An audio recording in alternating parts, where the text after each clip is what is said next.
से अपना बदला लेने के लिए उससे प्रतियोगिता करता है और प्रतियोगिता में अपना एक उत्कृष्ट प्रदर्शन देता है अपने संगीत का।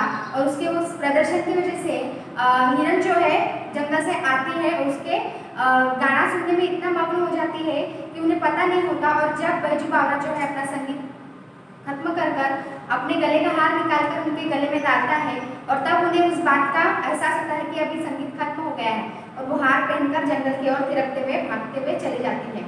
अब उसका इस प्रदर्शन देखकर तानसेन भी अपना उत्कृष्ट प्रदर्शन देने के लिए पूरी तरह मेहनत करता है और अपना संगीत इस तरह प्रदर्शित करता है जिससे पहले उसने कभी भी अपने संगीत का इस प्रकार का प्रदर्शन नहीं दिया है।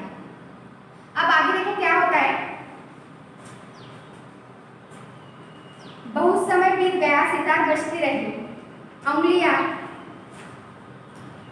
दुखने लगी, मगर लोगों ने आज तानसेन को पसंद न किया। सूरज और जुगनू का मुकाबला ही क्या, आज से पहले उन्होंने जुगनू देखे थे, आज उन्होंने सूरज देख लिया था। बहुत चेष्टा करने पर भी जब कोई हरिण ना आया तो तानसेन की आंखों के सामने मौत नाचने लगी। तानसेन ने अपनी पूरी मेहनत के साथ बजाते हुए सितार जो है संगीत अपना प्रदर्शित कर रहा था, लेकिन लोगों ने आज उसे पसंद नहीं किया। उसने पूरी तरह से अपनी जी जान लगा दी, लेकिन उसका फायदा कुछ भी नहीं हुआ क्योंकि आज लोगों ने सूरज को देखा था, जुगनू और सूरज का कोई मुकाबला नहीं। इसलिए लोगों ने तानसेन को पसंद नहीं किया और बहुत चेष्टा करने के बाद भी कोई हिरन नहीं आया और इतना बजाने के बाद भी किसी प्रकार का हिरन उसे नजर नहीं आया। और फिर बाद में देखो तानसेन की आंखों के सामने उसकी मौत नाचने लगी। अब तानसेन को अपना जो गुरूर था वो गुरूर का क्या होने लगा, उसको कहीं डर लगने लगा कि अब उसका जो है उसकी मौत उसकी आंखों के सामने दिखने लगी। अब उसको लज्जित महसूस होने लगा।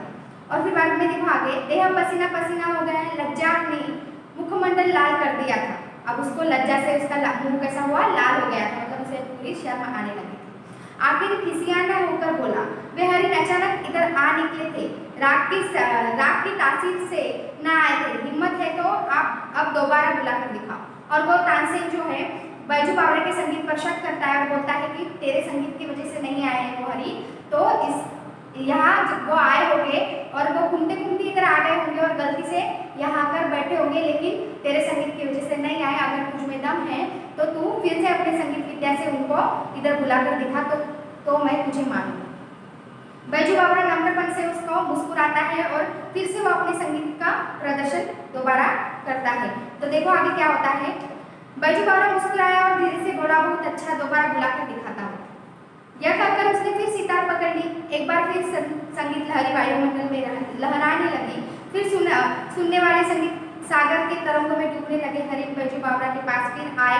वे हरिण जिनकी गर्दन में फूल मालाएं पड़ी हुई थी और जो राग सुरीली ध्वनि के जादू से बुलाए गए थे। बैजू बावरा ने मालाएं उतार ली और हरिण कूदते हुए जिधर से आए थे उधर चले।